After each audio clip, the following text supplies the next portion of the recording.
好，大家好，我哋係嚟自香港中文大學統計系嘅導師，多謝大家咧今日嚟到我哋呢一個課堂啊。咁我哋今日嘅主題咧就係機率入面嘅基本概念，亦即係大數定律。咁呢一個咧係統計學入面咧一個相當之重要嘅議題嚟嘅，因為佢可以話俾我哋聽咧點樣可以用樣本去估計母體參數嘅。好啦，咁喺呢個堂課入面咧，我就會介紹乜嘢係約大數定律啦，然之後咧就會用馬可夫不等式同埋切比說夫不等式去證明佢嘅。咁我會解釋埋佢有咩意義啦，有咩用啦，然之後咧就會用一啲例子同埋練習去示範一下點樣用佢嘅。咁最後都會俾少少結語大家嘅。咁我哋咧就由我哋嘅簡介開始啦。咁我哋咧可以睇到咧，熒幕上面咧有一個問題喎。如果一個銀仔咧已經拋咗9次啦，每次都係正面喎，咁你哋對第10次嘅預測會係點呢？你哋會點樣答呢條問題呢？你哋會唔會覺得咧擲到第10次咧，反而係更加有可能出現到反面咧，即係字咧？因為正面已經即係公已經擲咗9次，咁定係你哋會覺得正反兩面都一樣可能，因為每一次擲銀仔嘅機率都係獨立同埋隨機嘅。咁呢個問題咧就同概率咧係息息相關嘅。咁講翻啦，概率咧就係衡量不確定性同埋隨機性嘅數值嚟嘅。好啦，咁我哋喺下一頁咧，我哋會見到咧係我哋會喺呢一堂入面咧會用到嘅名詞嘅定義嘅。咁母體咧就係我哋有興趣研究嘅所有元素或者數據嘅集合啦。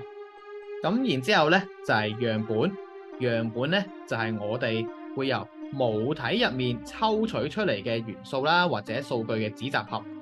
然之後咧就母體均值咧就係母體嘅平均值啦。然之後樣本均值咧就係樣本嘅平均值啦。好，咁例如咧，我哋可能想研究咧一間大學所有同學嘅身高喎。咁所有同學咧就係我哋嘅母體啦。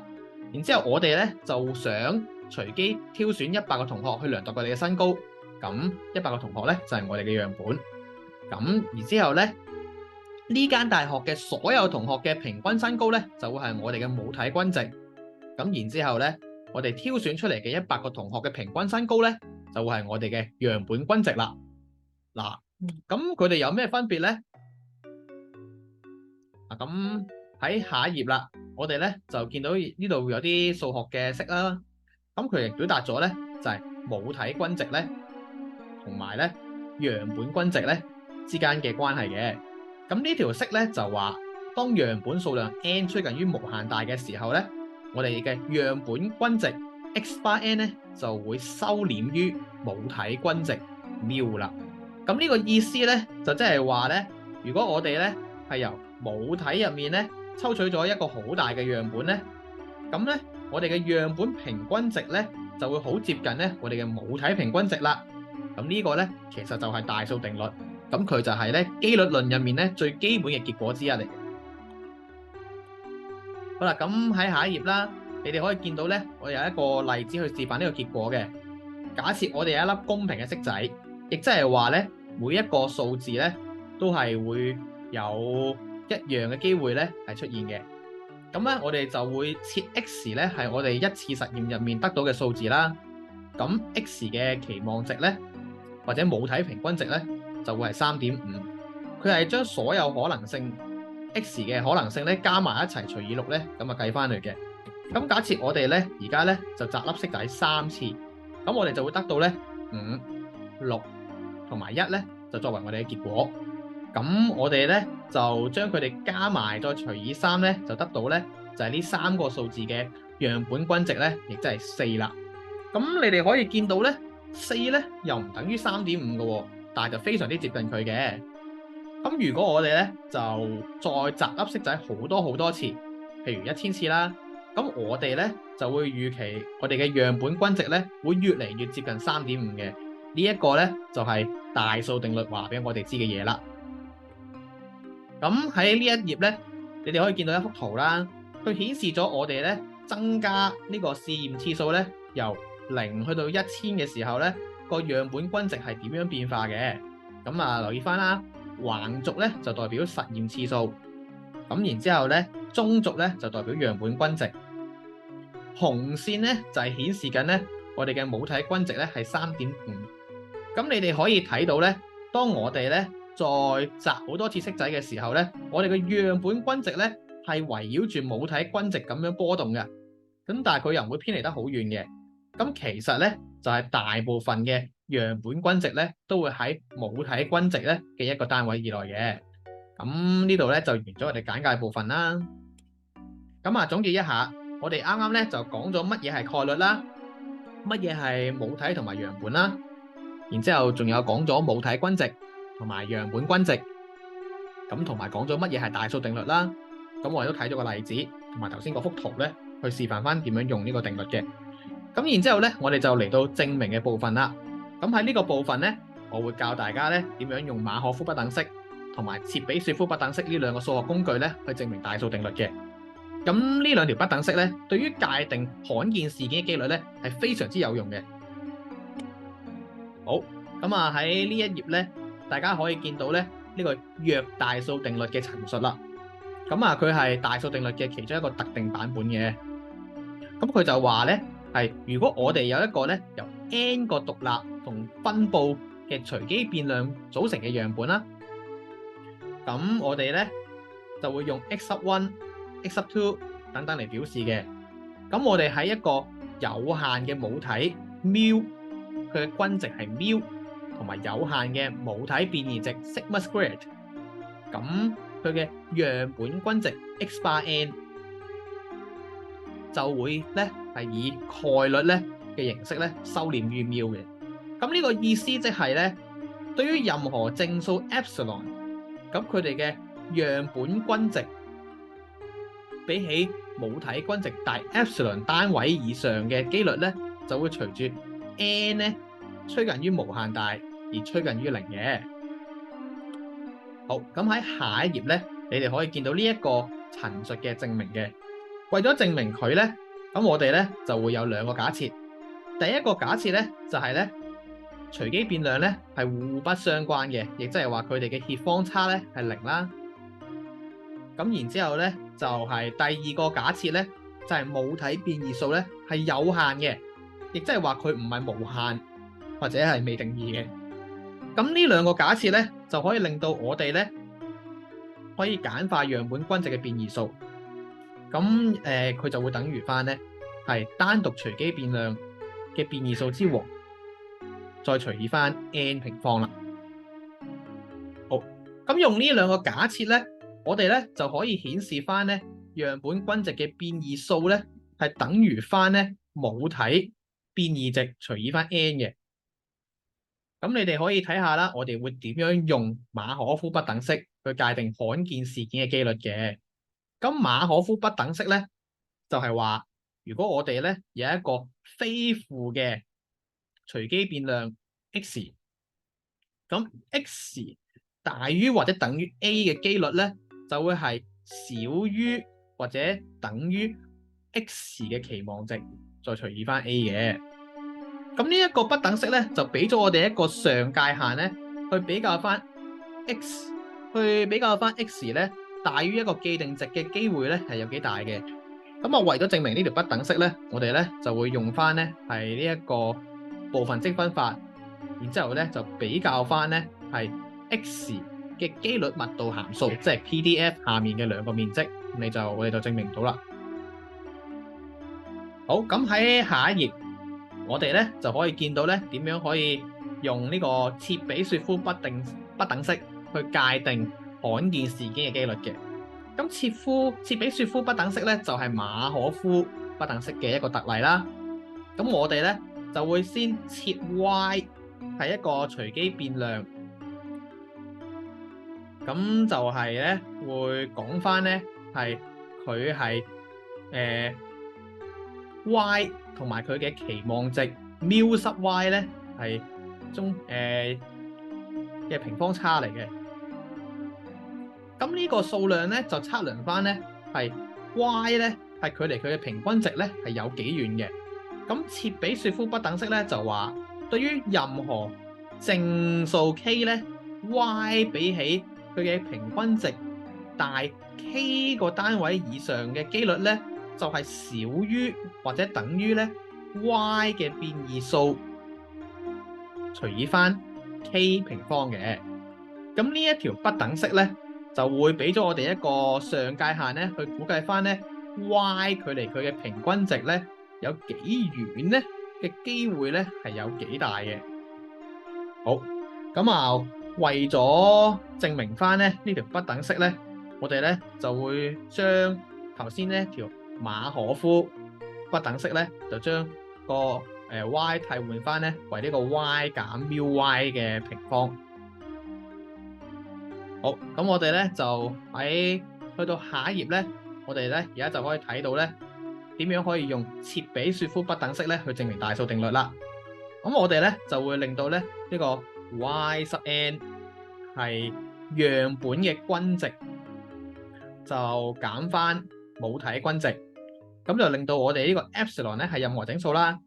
我哋咧就想顯示咧係當 n 趨近於無限大嘅時候咧，咁 y 實 n 咧就大過 epsilon 嘅機率咧係趨近於零嘅。咁為咗做到呢件事咧，我哋就會應用翻咧切比說夫不等式，並將頭先個數咧就換翻 y 實 n 同埋 k 咧就替換咗做 epsilon。咁所以咧，我哋就會得到咧呢個機率咧係少於或者等於 y 實 n 嘅變異數除以翻 epsilon 嘅平方嘅。咁但係我哋知道咧，由我哋頭先嘅計算入面咧 ，y 實 n 嘅變異數等於翻 sigma 平方再除以翻 n 嘅。咁其中咧 sigma 平方咧，你留意翻咧就係個母體變異數嚟嘅。咁所以咧呢一個機率咧係少於或者等於 sigma 平方除以 n epsilon 平方。咁當 n 咧趨近無限大嘅時候咧，呢條表達式咧就會咧趨近於零啦。咁就意味住咧，當 n 趨近於無限大嘅時候咧 ，y 實 n 大於 epsilon 嘅機率咧就會趨近於零啦。咁就證明咗我哋頭先講嘅約大數定律。咁就結束咗我哋呢一個證明嘅部分啦。咁啊，總括嚟講咧，我哋啱啱學咗咧用馬可夫不等式同埋切比說夫不等式，點樣用部分積分法同埋替換法去證明佢哋啦，同埋頭先用咗佢哋咧去證明咗約大數定律嘅。咁我哋用咗簡化同埋極限嘅方法啦。咁而家咧我哋就會嚟到咧解釋嘅部分啦。咁喺呢一個部分咧，我就會用簡單嘅中文同大家講一講約大數定律嘅意思啦，同埋點解佢對統計學咁重要嘅。咁你喺畫面上面咧就見到頭先條定理啦。咁佢咧就係會呢度就係好用咗啲數學符號咧去講翻清楚呢個約大數定律係點嘅。咁啊講多次啦，係呢個定理就話當 n 趨近於無限大嘅時候咧， x bar n 減翻 μ 大於 epsilon 嘅機率咧就會趨近於零。咁啊，對於咧係任何 epsilon 大於零都會係嘅。咁呢個定律咧就可以解釋成咧，當我哋咧增加個樣本嘅大小嘅時候咧，我哋嘅樣本均值咧就會以更加高嘅機率咧去接近我哋嘅母體均值。咁你喺下面咧就可以見到咧，我哋對於呢個解釋嘅一啲含義啦。咁第一個意思咧就係佢俾我哋咧一個好準確嘅估計母體均值嘅方法咧，而係利用到我哋嘅樣本均值嘅。咁第二咧，佢就係俾我哋知道咧，更加大嘅樣本咧，係比起更加細嘅樣本咧，係會更加準確地估計到母體均值嘅。好，咁我哋咧就會用啲例子咧去示範下呢兩個意思係點啦。咁我哋去啲例子啦。好，咁啊，我哋第一個例子咧就係關於抽卡嘅。咁我哋假設有編號2、5、8、12同埋1同埋15嘅卡嘅。咁每張卡咧被抽中嘅機會咧都唔同㗎喎。咁如果我哋抽大量嘅卡，並且放翻落去啦，咁我哋個樣本平均數咧應該會係幾多咧？咁樣咧個答案咧就應該係4.96嘅。呢個數字咧就係我哋計翻出嚟嘅期望值嚟嘅。咁咧，你就可以睇翻咧，我哋呢度咧一樣有個圖咧，去顯示翻咧係大數法則嘅結果嘅。好，咁我哋第二個例子啦。第二個例子，我哋會考慮咧一個袋入面咧就會係有3種唔同顏色嘅銀幣。咁咧就有綠色啦、紅色同埋紫色。咁啊，每種顏色咧都對應到你得到嘅錢咧有唔同嘅金額。咁啊，紅色係20蚊，綠色咧就係10蚊，紫色咧就係30蚊。咁如果咧你喺呢個袋嗰度咧抽大量嘅錢幣，並且放翻落去咧，咁你平均會得翻幾多錢咧？咁答案咧其實就係20嚟嘅。同樣咧，呢個都係你得到嘅錢咧計翻嘅期望值。咁呢度咧都係有個模擬結果咧，睇到翻咧，我哋係顯示到個大數法則出嚟嘅。好啦，咁最後咧，我哋咧就會講一講咧一開始嘅賭徒誤解。咁啊，頭先講咗啦，如果一枚硬幣已經翻轉咗9次，咁樣咧每次咧都係賺到公嘅。咁你對第10次咧會有咩預測咧？咁有啲人咧就可能咧會覺得咧會出字，即係反面咧係更加大機會出現喺第10次嘅，因為咧正面已經出現咗9次啦。咁但係咧呢個諗法咧係唔啱嘅喎，因為咧我哋每一次咧翻轉個硬幣咧都係一個獨立事件，並且咧係遵從翻咧我哋呢個白勞利分佈嘅。咁我哋咧如果咧翻轉咧我哋呢一個銀仔即係擲1000次咧，咁其實個樣本平均數咧都係5嚟嘅。咁咧就即係表示咧正反兩邊咧都同樣可能會出現嘅啦。好，咁喺結束呢一堂之前咧，我哋咧就會再進行多一個關於蒙地卡羅積分法同埋大數法則嘅練習嘅。